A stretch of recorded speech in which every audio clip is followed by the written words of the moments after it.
अस्सलामुअलैकुम वरहमतुल्लाहि वबरकातुहू। कैसे हैं आप सब? उम्मीद है कि खैरियत से होंगे, क्योंकि हम भी खैरियत से हैं। ये देखें, आज हम बनाना सिखा रहे हैं आपको चिकन कढ़ाई विद ग्रेवी।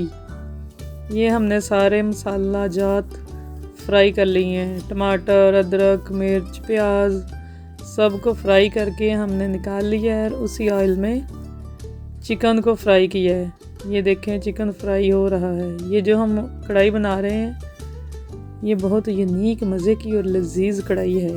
आप इसको एक दफ़ा बनाएंगे तो फिर बार बार ही बनाएंगे। ये देखें, इसका कलर चेंज हो रहा है। चिकन का जैसे कलर चेंज होगा, हम इसमें दूसरे मसाले डालेंगे, जैसे कि नमक, सुरख मिर्च, हल्दी, मसाला।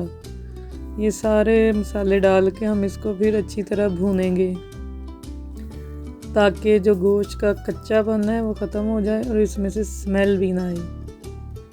ये देखें, सारे मसाले इसमें डल गए हैं और इसको बिल्कुल सही तरह फ्राई करना है जब तक गोश्त ऑयल ना छोड़ दे।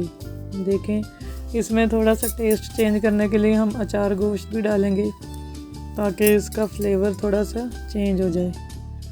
थोड़ा सा अचार गोश्त डाला है और इसको अच्छी तरह भूनेंगे।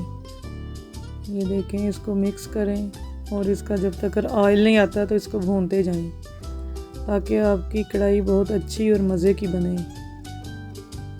ये देखें, आपके सामने सारे मसाले मिक्स हो रहे हैं। इसको 15-20 मिनट के लिए हम भूनेंगे। ये देखें, ये हमने इसको 15-20 मिनट के लिए भून के इसके बाद हम इसमें थोड़ा सा दही ऐड करेंगे। ये देखें, इससे इसकी ग्रेवी अच्छी बनेगी। अब हमने दही डाल के इसको और भूनेंगे और साथ ही इसके हमने वो जो मसाले फ्राई किए थे वो पीस के ग्राइंडर में इसमें डाल देंगे। इससे इसकी ग्रेवी देखें कितनी मज़े की बनी हुई है। इसकी लुक देखें आप एक दफ़ा, कितनी मज़े की है। अब इसको 10-15 मिनट के लिए दम पे रखेंगे। उसके बाद आप इसकी लुक चेक करें। जैसे ये देखने में है वैसे ही खाने में भी है। इतनी मज़े की और टेस्टी बनी थी ना कि क्या बताऊँ मैं आपको। आप भी ट्राई करिएगा और मुझे कमेंट्स में ज़रूर बताइएगा। अल्लाह हाफिज़।